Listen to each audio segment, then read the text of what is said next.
Good evening बच्चों। बहुत दिनों के बाद मैं एक नया टॉपिक लेके आया हूँ और हम लोग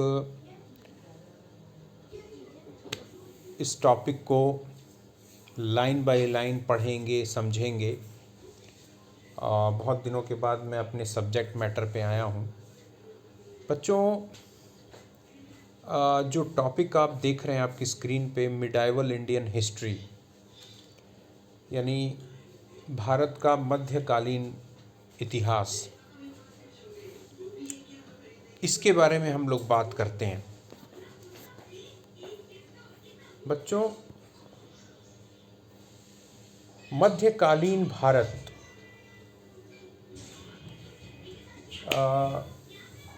जिसको कि हम 8वीं शताब्दी से 18वीं शताब्दी तक का जो समय है भारत में, उसको हम लोग मध्यकाल कहते हैं। इसको हम लोग समझते हैं बच्चों।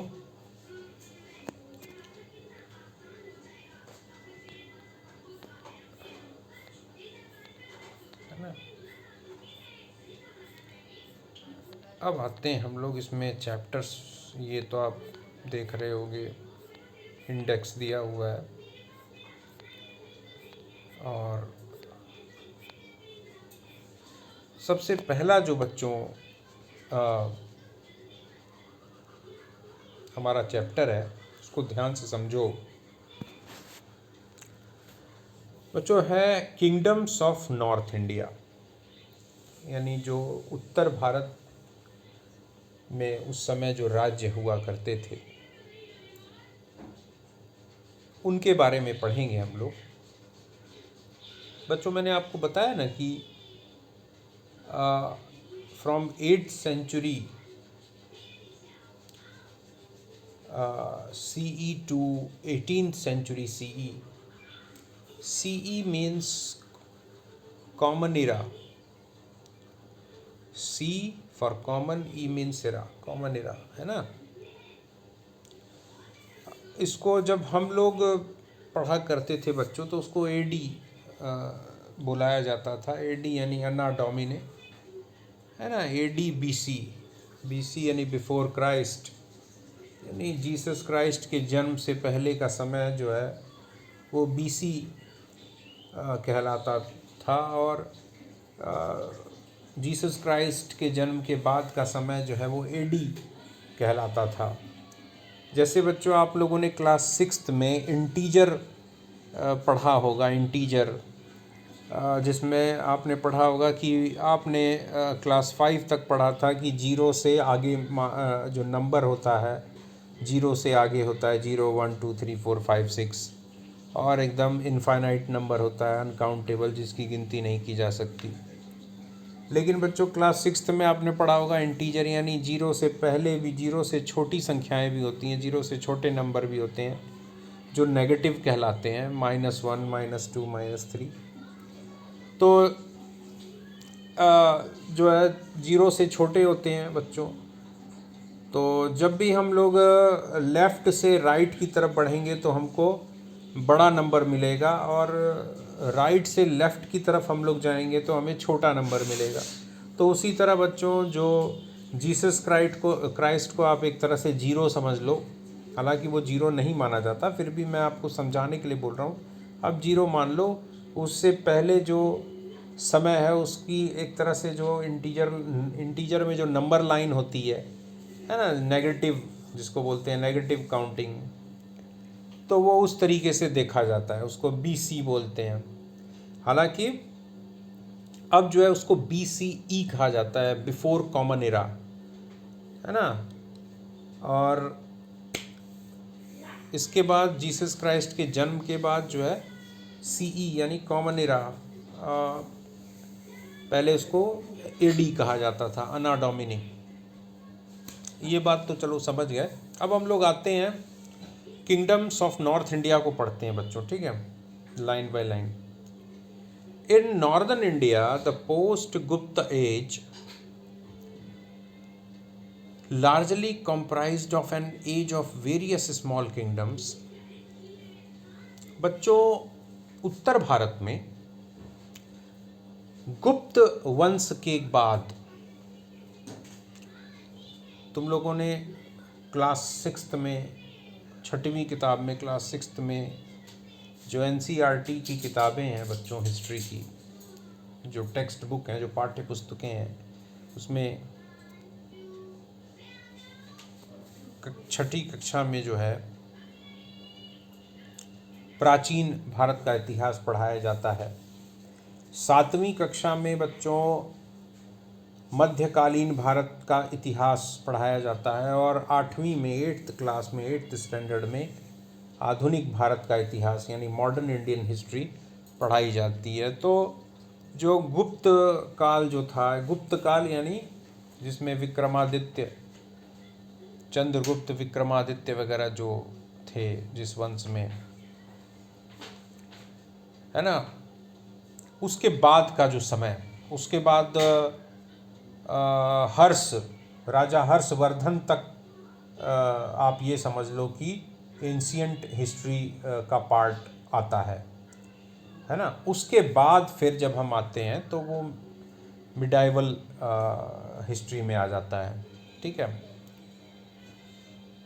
गुप्त वंश के बाद जो है भारत, उत्तर भारत में बहुत छोटे बड़े रियासतें, राज्य बन गए थे।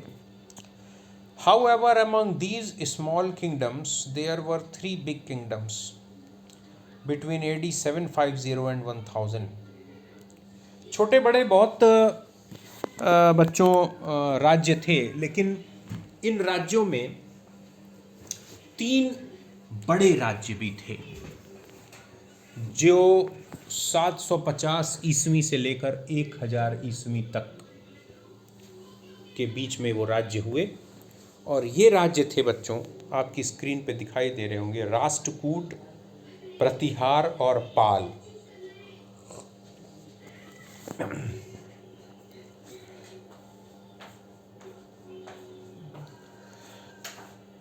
All these kingdoms recurrently fought with each other and tried to gain control over northern India. However, none of them succeeded for any length of time. ये तीनों वंश जो थे, ये डायनेस्टीज जो थीं, राष्ट्रकूट, प्रतिहार और पाल वंश के जो राजा थे, ये आपस में बहुत लड़े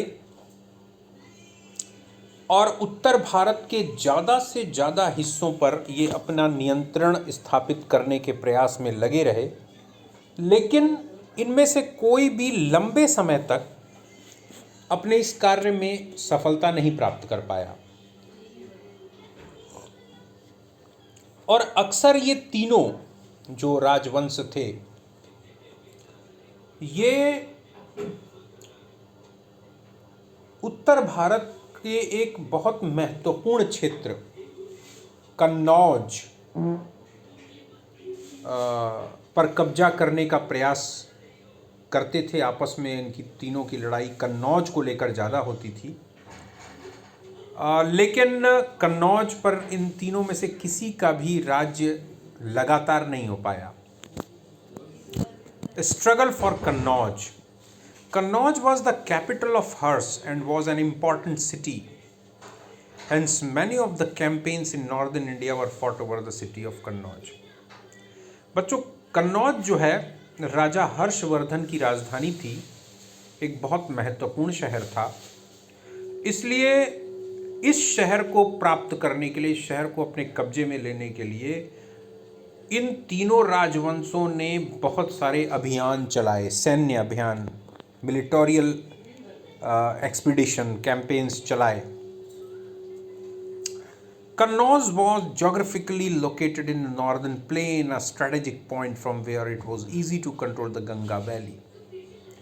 बच्चों, ये कन्नौज भौगोलिक दृष्टि से उत्तरी मैदान, भारत का जो उत्तरी मैदानी इलाका है उसमें स्थित एक बहुत महत्वपूर्ण और रणनीतिक क्षेत्र माना जाता था, क्योंकि कन्नौज पर अधिकार करने का मतलब जितना भी गंगा के जो मैदानी इलाके हैं, अधिकतर एक बहुत बड़े भूभाग पर नज़र रखी जा सकती थी और उसको अपने नियंत्रण में रखा जा सकता था।